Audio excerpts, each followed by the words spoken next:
All right, welcome back to History and Coffee.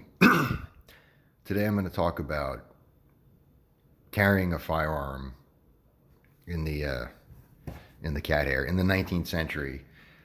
Um, there's a lot out there in pop culture about carrying a gun in the Old West, and most of it's wrong. And I kind of I wanted to know how things were actually done back then, so I went and did a bunch of research.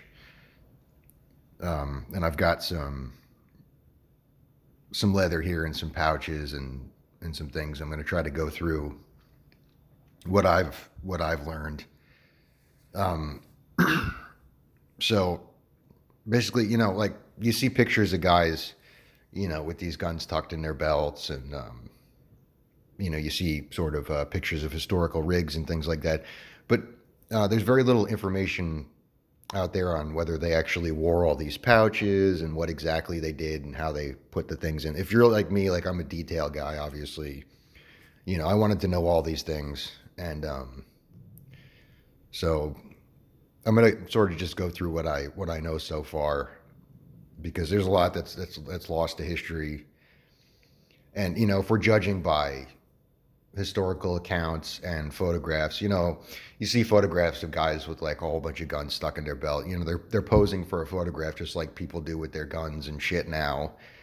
And who knows, in 200 years people might think, oh, that people actually walked around with two M16s in their hands, pointed at the camera, wearing an American flag bandana, or so I mean, hopefully not, even though that would be awesome. But anyway, so I'm going to start with the pocket pistols, and that's pretty easy. These would have been loaded and capped and placed in either a pants pocket, just stuck right in the belt, no holster, or in the pocket of a vest. In the 19th century, everybody wore a vest. That was the big fashion item. You had to have a vest on, and there was sort of fancy dress vests, casual vests, and then work vests, and they all had 2 to 4 pockets in them.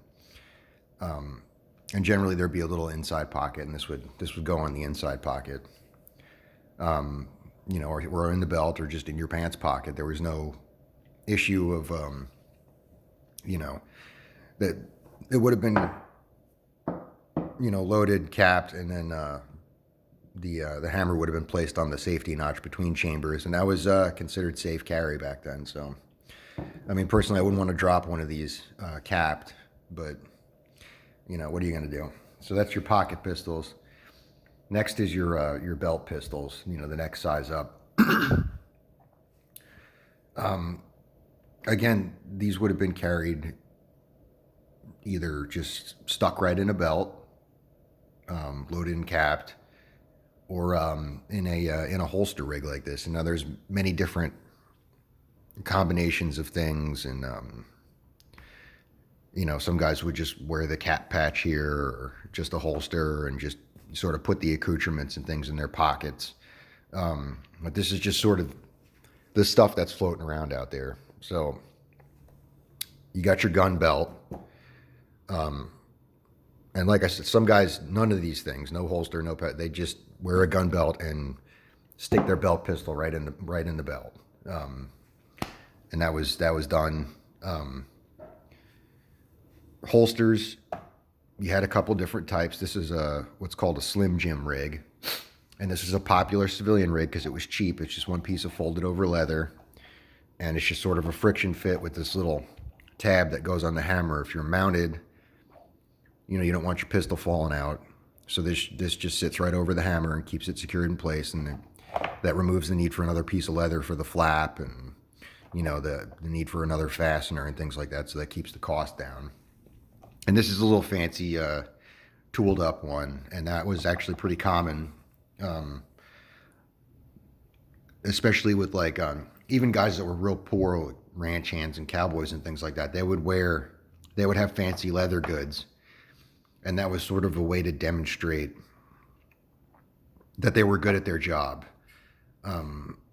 If you had a shitty gun belt and a shitty saddle, people would assume that he's probably not getting too much work, which means he's probably not too good at the work he does. So if any cowboys spend money on anything, it would be their saddle and their gun belt. They might have a shitty rusted up pistol, but they'd have it sitting in a real nice rig. So these holsters, this is a cross draw, and that was common because these guns, as you can see, have very long barrels, and we see in westerns guys wearing it strong side on their hip with the butt facing rearward, and drawing a pistol with a 7.5 inch or 8 inch barrel in that position is very cumbersome. So cross draw, it's a lot easier to get it out quicker, and it's a lot easier to get to it when you're mounted on horseback, which is very important back then. The other style would have been strong side with the butt facing forward on your hip, and they would draw, with their hand inside, pull it out and twist as they pull it out. And that seems awkward to us today, but again, I suggest that you try it with these longer barreled pistols, and you'll find that it's a lot easier again than that strong side butt rear like we would think to carry a gun today, or like you would see in the westerns. Next, most important accoutrement here would be your cap pouch, and this is where you would keep usually a nipple pick to clean the gunk out of your nipples and your percussion revolver, because they gunk up. It's a little piece of metal with a little folded over metal ring, and just big enough to fit in the hole and punch the crud out. And then you would keep your percussion pistol caps in here, as well as your musket caps if you were carrying a long arm. And a lot of times you see guys with just these, and then they'll have either a powder flask in their pocket, and they'll also put round balls or conical projectiles in these. I've also seen these where guys have stuffed them with paper cartridges. So that's one option. Next is your cartridge pouch. These were generally a military thing. This is a civilian version. The military would have been black leather, said US or CSA on it, depending on, but these were designed, it's a leather pouch, and it was designed to carry the wooden blocks that the paper cartridges came in. I can't do this shit with one hand. I need a damn tripod. But anyway, so this would have been for carrying your combustible paper cartridges that came in little 6 or 7 slotted blocks of wood, and were treated, covered in weather-treated paper. And historically, you would be able to fit 3 of those 6-round boxes in here. This one's a little dimensionally off. They were made for both 36 and 44 caliber.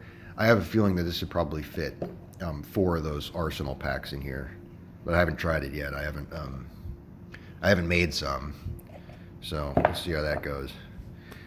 But yeah, and it's just any sort of combination of these things. But just really the idea of these videos, I just wanted to talk about, what sort of these pouches did and things like that. Because I saw pictures of these guys running around with this pouch on the small of their back, and I'm like, what the hell is that? They have a powder flask in there or what?